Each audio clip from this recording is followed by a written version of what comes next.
இப்போ வந்து பெண் குழந்தை வேணாம், கண்டிப்பாக ஒரு பையன் வேணுன்ற அந்த ஆர்வத்தோடு இருப்பாங்க இல்லையா, பையன் தான் வேணும் பையன் தான் வேணும்னு.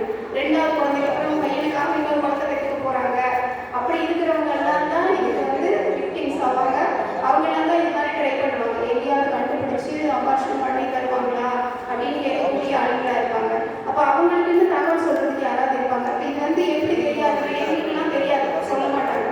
ஆனால் அந்த ஊர் வழக்குக்குள்ள வந்து தெரியும் எந்த ஹாஸ்பிட்டல் போகிறாங்க. அங்கே வந்து அது ஒரு பேக்கேஜ் டூர் மாதிரியே வச்சுருக்காங்க. எப்படி யாரை கூட்டிகிட்டு போயிட்டு அந்த ஹாஸ்பிட்டலில் வந்து செக் பண்ணி ஆண் குழந்தையா இருந்தால் திருப்பி அனுப்பிவிட்டா ஒரு அமௌண்ட்டு, இல்லை பெண் குழந்தைன்னு தெரிஞ்சுன்னா அங்கேயே அபார்ஷன் பண்ணி அதுக்கப்புறம் அனுப்பிச்சு வைக்கிறதுக்கு வந்து ஒரு அமௌண்ட்டு 20,000 ரூபா 50,000 ரூபா அந்த மாதிரி ஒரு பேக்கேஜ் டூர் நம்ம போகிறோம்ல, அதே மாதிரியே பேக்கேஜாக இருக்குது. ஸோ இது வந்து யாருக்கு எங்களை மாதிரி அஃபீஷியல்ஸ்க்கு வந்து தெரியாது.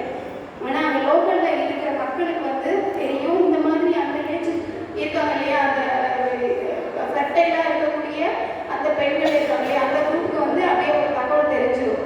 நம்ம வந்து செய்ய முடிஞ்சது வந்து என்ன அப்படின்னு பார்த்தீங்கன்னா, அந்த மாதிரி தெரிஞ்சதுன்னா அதை வந்து தகவல் சொல்லணும். யாருக்கு சொல்லணும், யாருக்கு சொல்லலாம்? மெடிக்கல் வந்து ஜேடி மெடிக்கலுக்கு வந்து சொல்லலாம். அப்படி இல்லைன்னா நம்ம டிசிபிஓ சார் வந்து நம்பர் தருவாரு, அவங்களுக்கு சொல்லலாம். மெயினாக அவங்க தான் வந்து என்ன பண்ணுவாங்க, அந்த மாதிரி ஸ்கேன் சென்டர்ஸு ஹாஸ்பிட்டல்ஸை வந்து செக் பண்ணி அதை வந்து சீல் பண்ணுவாங்க. இது வந்து விஜிலண்டாக நிறைய வந்து பண்ணணும்.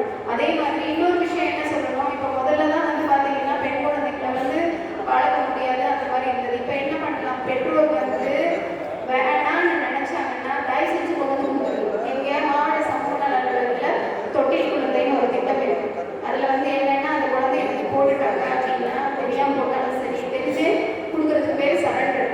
என்னால் முடியாது, என்னால் வளர்க்க முடியாது, தயவு செஞ்சு நீங்கள் வச்சுக்கோங்க எழுதியே கொடுத்துடலாம்.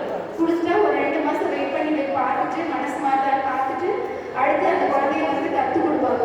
கற்றுக் கொடுக்குறதுக்கு வந்து ஒரு 8,000க்கு மேலே உள்ளவங்க வந்து பதிஞ்சிருக்காங்க. அவ்வளோ குழந்தைங்க இல்லை. நீங்கள் வந்து பார்த்தீங்கன்னா பெற்றவங்க கூட அப்படி வளர்க்க மாட்டாங்க. இந்த தத்து எடுக்கிறாங்க பார்த்தீங்களா, அந்த ஒரு குழந்தைய மகாராணி மாதிரி அந்த குழந்தைய வளர்த்துட்டு இருக்காங்க. அப்போ என்னன்னா அந்த பேரண்ட்ஸ் கிட்ட வந்து நம்ம சொல்ல வேண்டியது, உன்னால் வளர்க்க முடியலன்னா தயவு செஞ்சு அந்த குழந்தை வந்து கொடுத்துரு. அது வந்து அதிர்ஷ்டமான குழந்தை. எங்க தத்து ஒரு அம்மா அப்பா கிட்ட போகிற குழந்தை அதிர்ஷ்டமான குழந்தை. ஏன்னா நீங்கள் எவ்வளோ வந்து கேர் கொடுக்குறீங்களோ அதை போல் 10 மடங்கு அதிகமான கேர் கொடுத்து வளர்த்து நல்ல படிப்பு கொடுத்து நல்ல வாழ்க்கை அமைச்சு கொடுக்கறதுக்கான ஒரு அம்மா அப்பா, குழந்தை இல்லாத அம்மா அப்பா காத்துக்கிட்டு இருக்காங்க. குழந்தையோட அருமை தெரிஞ்ச ஒரு அம்மா அப்பா காத்துக்கிட்டு இருக்காங்க. அவங்க கிட்ட கொடுத்துருங்க தயவு செஞ்சு. அதை விட்டுட்டு என்ன பண்ணாதீங்க, பிறந்த குழந்தைய இந்த இது வந்து எளிமருந்து ஊற்றி தான் கொண்டுருக்காங்க. மேலக்கோட்டை கழுத்தை வந்து என்னால் அதை வந்து யோசிக்க முடியல. நம்ம அப்படி இருக்கோம், பட் ஆனால் எவ்வளோ டெஸ்பரேட்டாக இருந்தால் அந்த மாதிரி யோசிச்சுப்பாங்கன்னு பாருங்களேன். சரிங்களா, அந்த அவங்க இந்த மாதிரி ஒரு முடிவு எடுக்கிறது அவ்வளோ ஈஸி கிடையாது. ஒரு சின்ன குழந்தை எப்படி செய்யுது. ஸோ அவங்களுக்கு வந்து என்ன தெரியல, அந்த குழந்தை வேணான்னா கொடுத்துடலாம், எங்கிட்ட ஒன்றுமே தெரிய வேண்டாம். ஜிஹெச்சில் ஒரு தொட்டில் கிடக்கு, வரும்போது நைஸாக அங்கே போட்டுட்டு கூட போயிடலாம். குழந்தைய வச்சு பார்த்துட்டு தேடி பார்த்துட்டு அவங்களுக்கு வந்து அவங்க கேட்க ஒருவேளை கண்டுபிடிச்சா கூட கேட்டுட்டு திருப்பம் இல்லைன்னா எழுதி வாங்கிடுவாங்க. அவ்வளோதான். எங்களுக்கு தேவை வந்து நீ தான் வளர்த்தாக்கணுன்றதெல்லாம் கிடையவே கிடையாது. எங்களுக்கு நிறைய குழந்தை வேணும்னு கேட்டு நிறைய பேர் காத்திருக்காங்க. ஸோ அதனால என்ன பண்ணுவாங்க, எழுதி வாங்கிட்டு அந்த குழந்தைய அருமையாக ஹேண்ட் ஓவர் பண்ணிடுவாங்க. கரெக்டாக அந்த குழந்தை நல்லா வளர்ந்தாங்க. ஃபாலோவெல்லாம் வந்து நம்ம சிஸ்டம் கரெக்டாக இருக்குது. எந்த குழந்தையும் அந்த மாதிரி இருந்ததே கிடையாது. பார்த்தீங்கன்னா அந்த அப்பா அம்மா நான் தான் சொன்னேன்ல, மகாராணி மாதிரி தான் அந்த குழந்தைகளை வந்து வளர்த்துக்கிட்டு இருக்காங்க. பையனாக இருந்தாலும் பொண்ணாக இருக்காங்க. ஸோ அந்த ஆப்ஷன் இருக்குன்றத வந்து நம்ம சொல்லணும். அதே மாதிரி வந்து அடுத்து வந்து என்ன பண்ணுறாங்க, இந்த சைல்டு மேரேஜ் சொன்னேன் இல்லையா, அது பற்றின தகவல் தெரிஞ்சால் தயவு செஞ்சு சொல்லிடுங்க. ஏன்னா நிறைய பேருக்கு வந்து அதனால என்ன பிரச்சனையே தெரிய மாட்டேங்குது. அவங்களுக்கு என்ன மாதிரியான ட்ராமா ஆகுது, அந்த பெண்களை அவ்வளோ சின்ன வயசில் பிலோ 18 வந்து ஏன் பண்ணக்கூடாதுன்றாங்க. கவர்மெண்ட் வந்து ஒரு சட்டம் வந்து கொண்டு வந்து 18 வயசுக்கு கீழே இருக்கிற பொண்ணுக்கு வந்து பண்ணால் அது வந்து சைல்டு மேரேஜ், அது பனிஷபிள் அண்டர்டா அப்படின்னு சொல்லியிருக்காங்க இல்லையா. ஏன் அது முன்னாடி பண்ணா என்ன,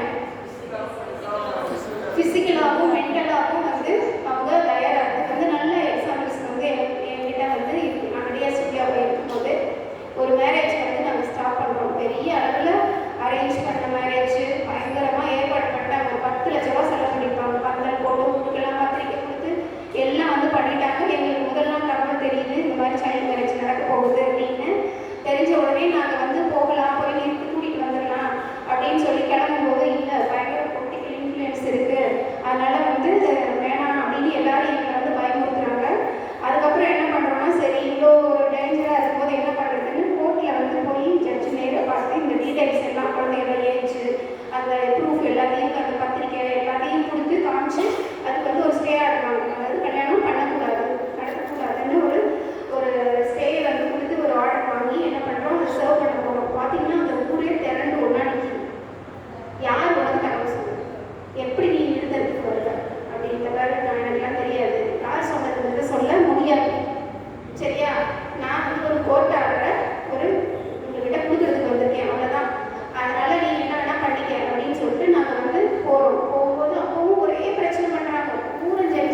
சொல்லி தரல போல இருக்கு.